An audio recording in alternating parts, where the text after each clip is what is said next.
welcome back to another one. If you are new to the channel, I am Gold Pony. I do car reviews on YouTube, and I am super excited to be in this brand new 2020 Dodge Challenger Scat Pack, courtesy of Stettler Dodge Jeep Ram in York, PA. And so always like to jump in this one. I always have to jump in this one every single year. This is one of my favorites. I'm a huge fan of the Camaro Challenger and Mustang. I actually own a 2019 Ford Mustang GT, so you could probably expect a couple comparisons between the Mustang and the Challenger in this video. But when you jump in this one, of course, this is classic American muscle. And to go along with it, there are plenty of changes for the 2020 model year. So of course, I will be going over all of those for you guys in this video. So what do you say? Let's go ahead and jump right into it. And as always, let's start with pricing. And so MSRP for the 2020 Challenger Scat Pack will start at $39,995. There is a wide body variant that is going to start at $45,995. But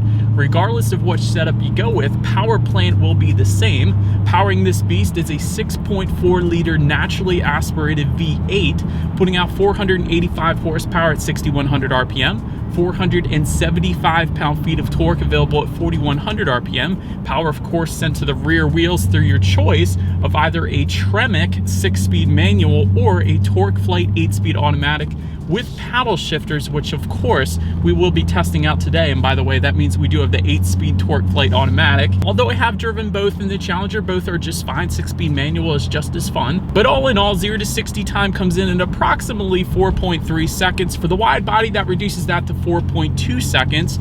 3.8 seconds if you go with the 1320 package, and I'll get a little bit more into that as we go in the video, but that actually adds $3,995. But a 0 to 60 in 3.8, that is definitely pretty sweet. By the way, for comparison's sake, my Mustang GT with the Performance Pack Level 1 does it in 3.9, so that's pretty cool. Quarter mile comes in at approximately 12.7 seconds, 12.5 seconds for the wide body, at 11.7 seconds for the 1320 package. And by the way, for comparison's sake, Mustang GT with Performance Pack will do that in 11.9. Top speed, 182 miles per hour. That is very impressive, actually. With MPG numbers coming at 15 in the city, 24 on the highway for the automatic, 14 city, 23 highway for the manual. And in case you were curious, premium unleaded fuel is recommended, of course. But so that before we do any kind of accelerations in the Challenger, I did want to mention there are some drive modes, and those drive modes, by the way, can be accessed through the infotainment screen front and center there. But it's essentially going to give you modes like automatic, custom, sport, and track. And what those driving modes are actually going to do is adjust things like the throttle response, shift points,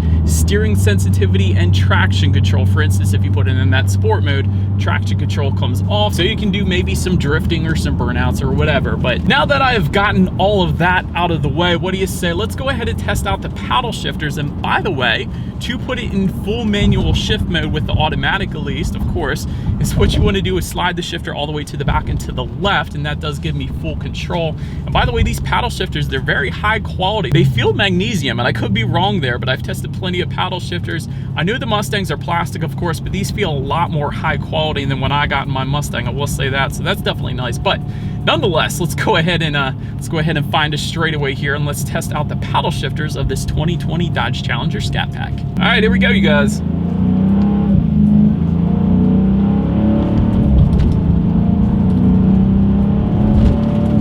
All right, not bad. Actually, pretty quick reacting paddle shifters. Not the quickest I've ever tested, but I've tested a lot of sports cars, but they're not bad. They're certainly not. I definitely would say they are comparable to the Mustang's paddle shifters, so they're right around the same reaction times there.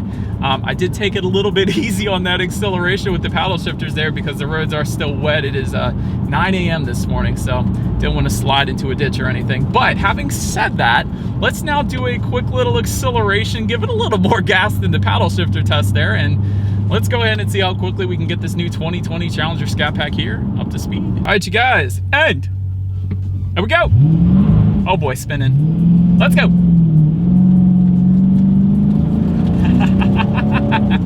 Dang, this car is fun. I love American muscle every single time. That was freaking fun. Even though I slipped in first gear, pretty much as expected. I literally just drove through a puddle before I did that, but dang, this is a very enjoyable car. Definitely a car that is going to put a smile on your face without a doubt when you hit the gas. So that was that was pretty darn enjoyable. But as always, to go along with that acceleration, braking is equally important. And so up front, you will find 15.4-inch ventilated front discs. In the back, 13.8-inch solid rear discs. And I did want to mention, there are 6-piston front calipers with the Dynamics package. That goes for $2,200, by the way. But we actually do have that package today, and as far as the braking feel goes, let's go ahead and hit the brakes here. It's brilliant. Certainly no issues with bringing the Challenger to a stop. So very, very nice bite on the brakes. So love that. But so anyways, then touching on suspension and handling a little bit. Up front, you're going to get a McPherson strut front suspension. In the back, an independent multi-link rear suspension. And I did want to mention there is an adaptive damping system. And so that is going to be standard with the wide body Scat Pack, but it's actually optional with the standard Scat Pack that we have here today. And by the way, that's a $995 option if you wanted to put it on the standard Scat Pack at least. And really, that is something that I would definitely recommend. It's also an option for the Mustang. It's one that I did not go with, but it is probably the one thing that I wish I would have gotten, because that is essentially going to give you the best of both worlds. It is going to soak up the road imperfections, giving you a smoother ride, but at the same time, it's also going to tighten up the suspension during heavy cornering, giving you better handling, of course, as well. So again, best of both worlds for $995. I would definitely recommend that. But speaking of ride quality, the ride quality's been great so far today. Certainly less punishing than my Mustang, but then again, I've lowered my Mustang with 20-inch wheels, so I kind of was asking for it there, I guess you could say. But yeah, nonetheless, ride quality is absolutely brilliant, at least for a sports car, so no issues there. Steering feel has been actually great so far as well, and we'll say the steering feel does get adjusted, as I mentioned earlier, dependent upon the drive mode that you put it in. So in that sport mode that I literally just put it in, the steering feel is great, so absolutely no issues there. Definitely a fan. Touching on cabin noise a little bit, perhaps the only cabin noise I'm really getting is some of these tiny little gravel things going up in the wheel well, but other than that, the exhaust note is very nice actually. For a stock exhaust system, it definitely has a nice exhaust note coming into the cabin, and I will do an exhaust clip later in the video, so stick around. But still, definitely actually enjoying the cabin noise, if there is such a thing. But anyways, then touching on visibility, I can see perfectly fine out the back. Really, the only muscle car that you're gonna have any kind of issues with when it comes to visibility is the Camaro, and that's kind of like I guess a pony car anyways. But nonetheless, visibility is great in the Challenger, so no issues there for me. And I did want to mention there is a technology package that goes for around $1,300. That is going to also add rain sensing windshield wipers, meaning whenever the Challenger detects even a slight drizzle, it's going to automatically put on those windshield wipers, and that's always nice. It's kind of like automatic headlights. One less thing you have to worry about, so you get better focus on actually enjoying the drive in the Challenger. So that's kind of a cool thing too. But anyways, that about rounds out the performance segment of this review. Let's now go ahead and take a look at the exterior, because there are plenty changes there, and I will be going over them. So let's go ahead and take a look at the exterior of this new 2020 Dodge Challenger Scat Pack. All right, you guys, and here she is, the 2020 Dodge Challenger Scat Pack, finished in octane red, in case you were curious. And by the way, why don't we go ahead and start with the colors. There are no new colors for the 2020 Dodge Challenger Scat Pack. However, some colors have been deleted, including Sublime Exterior, Plum Crazy B5 Blue, Destroyer Gray, and Maximum Steel. So previous colors that were available in 2019, those are no longer available for 2020. But do want to let's touch on the shaker package, because we do have that as an option here today. By the way, that goes for $2,595. That includes the shaker hood that, of course, you are looking at right now, and that comes with a shaker intake by Mopar, of course, as well. And of course, you have some shaker badging throughout this one. There is also a shaker under hood decal as well, and a white face instrument cluster, which I thought was so retro and so freaking cool looking on the inside. And that, of course, is what you're looking at right now. And I'll go more into the gauges later, but nonetheless, let's go ahead and start up front on this one. Challenger and RT badging found within that front grille. Projector headlights will come standard with daytime running lights, of course, and the automatic feature for those headlights, meaning when it starts to get dark out, they will turn on automatically for you there. HID headlights are available with the driver confidence group. That goes for $1,295, and that is actually what you are looking at right now, and that actually includes blind spot monitor with rear cross traffic alert as well. And just below it all, you will find fog lights for any setup that you go with as well. They do come standard. But now let's go ahead and make our way to the side on this one. Of course, first thing I always have to mention is that B logo, that Scat Pack B logo found on the front fender there. Also, black window surrounds will come standard. Wide fender arches if you go with the wide body, of course. That is Definitely not what you're looking at right now. When it comes to those side mirrors, they are body colored power adjustable side mirrors, and they will actually come heated as well. And take a look down at the wheel setup. 20 by 9 inch double 5-spoke alloys will come standard with high performance all season tires. So yes, you can even drive it in cold weather here in Pennsylvania. It's definitely a plus. 20 by 9.5 inch double 5-spoke alloys will come with the Dynamics package. That of course is what you're looking at right now. And again, they come with high performance all season tires. And if you were to go with the wide body setup, that bumps the width up to 20 by 11 inch double 5-spoke alloys. So definitely good to fill in those wheel arches, of course. But let's go ahead and make our way to the back. Shark fin antenna finished in a matte black up top there. When it comes to this rear spoiler, the standard setup is going to be different, of course, than what you were currently looking at right now. There is a satin black rear spoiler with the B logo on the spoiler.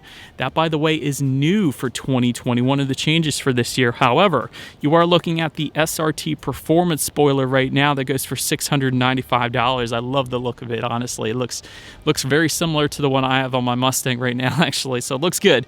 LED taillights will come standard, of course, and just below it all, perhaps what everybody has been waiting for, dual exhaust outlets with chrome tips. So I do believe you guys know what is coming next. As always, here is that exhaust clip.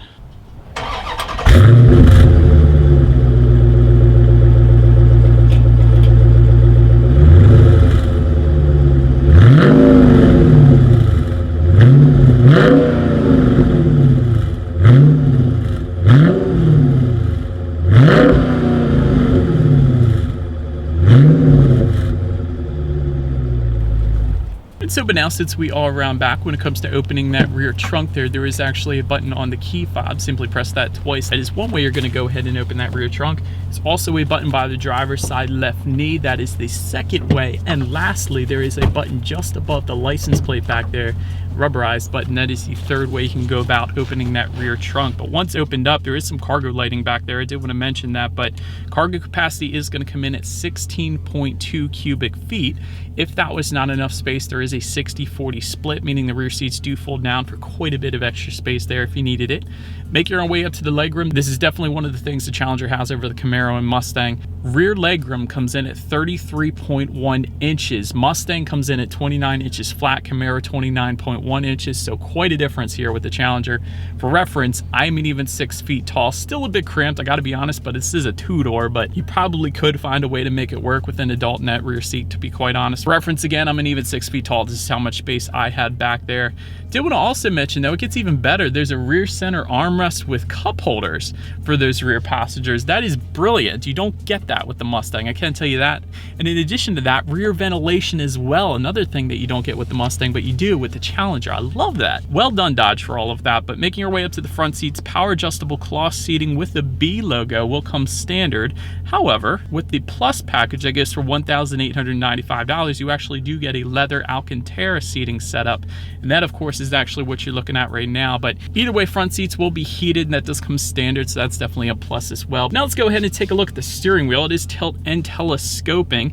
It is leather wrapped coming standard, and if you go with the Dynamics package, it does come with a flat bottom as well. And this particular steering wheel today actually is power adjustable. It's something that surprised me when I first got in here. It is not manually adjustable, it is power adjustable like the Lexuses or Audis that I review. So I thought that was a kind of cool little luxury feature there, but nonetheless, it will come heated actually as well. But now let's go ahead and make our way to the startup. Let me first start by showing you guys the key here. You do have your Dodge logo on the one side, and when you flip it over, lock, unlock, the button to pop the rear hatch, and that circular button with the ×2, that is actually your remote start. So that is freaking sweet too. Warming up the Challenger on cool days in PA. Not so much like today. It's kind of nice out today actually, but that's always a plus. But to start this one, all I'm going to do actually is just simply put my foot on the brake and press that engine start button, coming standard, by the way, located just by the driver's right knee there.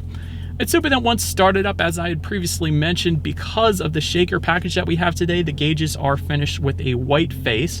Tachometer is on your left, speedometer is on your right. There is a pretty large digital display as well, front and center. To control what is on that digital display, simply use the steering wheel mounted controls on the left side there. It's going to give you a ton of different things like a digital speedometer. You could check out your tire pressure information, engine temp, oil temp, all that fun stuff. But perhaps my favorite part about the gauge display on the Challenger is the performance pages. So you're gonna have things like a 0 to 60 timer, a 0 to 100 timer, quarter-mile timer, braking distance, G-force statistics, also a lap timer, but perhaps the best part that the Mustang does not come with its performance pages is your top speed history. So it will show the very fastest that this car has ever been. I absolutely love that. Ford, if you're watching this video somehow, put it in the Mustang, because that is awesome. I absolutely love that. But of course, you got a ton of other things you can check out. Fuel economy, trip information, as expected, radio information, when you need your next oil change, and the list goes on. So I'll probably just leave it on the digital speedometer. I like that. But when it comes to overall interior quality, power sunroof, we do have that today. That is an option for $1,295, yet another feature you can't get on the Mustang. If you wanted ambient lighting, you can actually get that with the Plus package. Again, that goes for $1,895, but since I keep mentioning it, that Plus package does also add a premium stitched dash and door panels, and some Alcantara seating, of course, as well. And as I was mentioning earlier, the shaker accents, you can find some shaker lettering found around the passenger side air vent to the right there, just above the glove box. So that's pretty cool that they put it on the inside and not only just on the outside. But universal garage door openers will actually come standard on the Challenger Scat Pack. Love that too. And that could be found kind of on the ceiling of the Scat Pack here for up to 3 different garage doors. Dual zone climate control does also come standard. One of the cool things I like about the Challenger Scat Pack too, since I'm going super in depth with this one as I always do, when you open up the glove box, you do have your normal glove box area, but you also do have a tray area just on top. It looks like, honestly, they set it up in 2 compartments. The right side you can put maybe your Glock, and the left side you can put the bullets. So when you go to the shooting range, that is where you're going to be able to store that. So that's pretty cool. Also, another thing I found interesting is the lever to open the doors. Usually they're found a little higher up in other manufacturers. They're pretty darn low here in the Challenger. It's not a bad thing, it's a different thing. I kind of like different, but it's just something to get used to, I guess. Did want to also mention there's a little storage area just to the right of the shifter. You got dual cup holders just behind that, and when you open up the center armrest, you have a 12-volt power outlet, 2 USB charging ports, and an auxiliary port as well. So overall, interior quality is not that bad. I wouldn't mind some contrast colors in here, maybe instead of just the all black setup. It's still a very nice interior quality, especially for a muscle car. But now let's go ahead and take a look at the tech display on this one. 8.4-inch color touchscreen display will come standard. That will of course come with Bluetooth and audio streaming, Android Auto, and Apple CarPlay also coming standard. That's always a big selling point for me, because that means you can hook up your smartphone to the Challenger, and therefore you have free navigation displayed, as well as the ability to like and dislike your Pandora songs. There's a couple other compatible apps as well. If you did want a factory navigation system, although you don't need it these days, you can get it for an additional $795 there.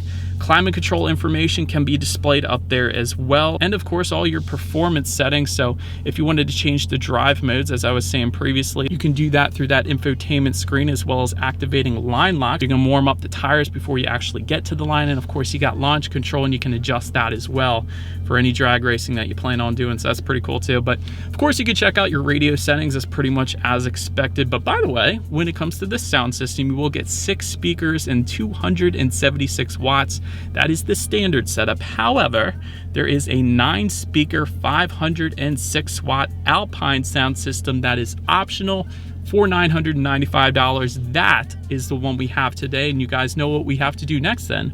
Let's go ahead and turn on the radio, see what we got playing this morning, and let's test out the clarity of this one.